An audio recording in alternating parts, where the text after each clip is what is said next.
County school officials today aren't releasing any more details on their investigation into the death of a Southwest High School football player.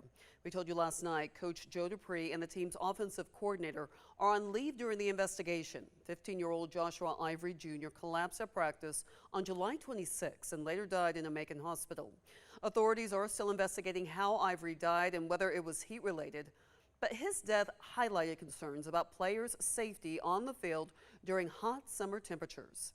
Ashlyn Webb spoke to a UGA professor, Bud Cooper, who advised the Georgia High School Association on how to keep athletes safe when the temperatures climb. Yes, nearly 10 years ago, Georgia High School Association updated their policy on when high schools can practice in high heat and humidity. So we took a closer look. It's all measured by WBGT. That stands for the wet bulb globe temperature. As a means with which to assess how the environment, especially in hot climates, is stressful to individuals who are participating in activities. It's similar to heat index, but measures more factors, including radiant heat. That is the effect of the sun shining on those surfaces and heating that up.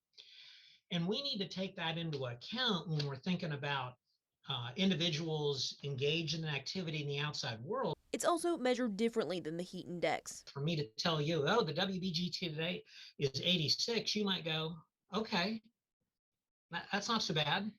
But in reality, it is. Coaches use the WBGT measurement to help protect athletes from heat exhaustion or even heat stroke. It's 100% preventable if you do the right things. Bud Cooper is a UGA professor of kinesiology. That's the study of body movement. He advised the GHSA on their latest heat policy and says they're based on 3 years of study. Because of the trends that we saw, that we needed to have the student athletes go through a 5-day acclimatization period. And if they didn't complete that 5-day acclimatization, they couldn't go into practice. Using those trends, they set the rules based on WBGT ranges. Each level, there are gradients of what you can or cannot do, the length of practice that is allowed, how many rest breaks you have to have, how many hydration breaks you have to have, and the length of those breaks. It's very clear cut. Can't construe on any of those. For instance, if the WBGT is between 90 and 92, practice can't last longer than an hour. Players can't wear protective equipment, and coaches must give players 20 minutes of rest breaks during that hour. If it gets above 92, coaches must cancel practice.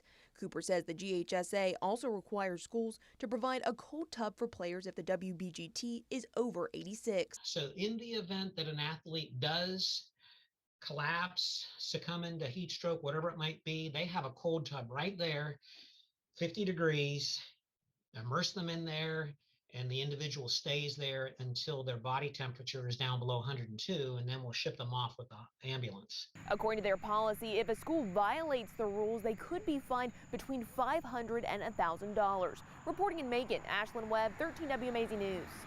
We reached out to Bibb County Schools to see if athletic officials recorded the WBGT the day Ivory collapsed and later died. We also asked to see what protocols were put in place because of the heat. They responded saying we would have to file an open records request, which we have now filed. Coroner Leon Jones says it could be 2 months or more until the GBI completes an autopsy report determining how the 15-year-old died.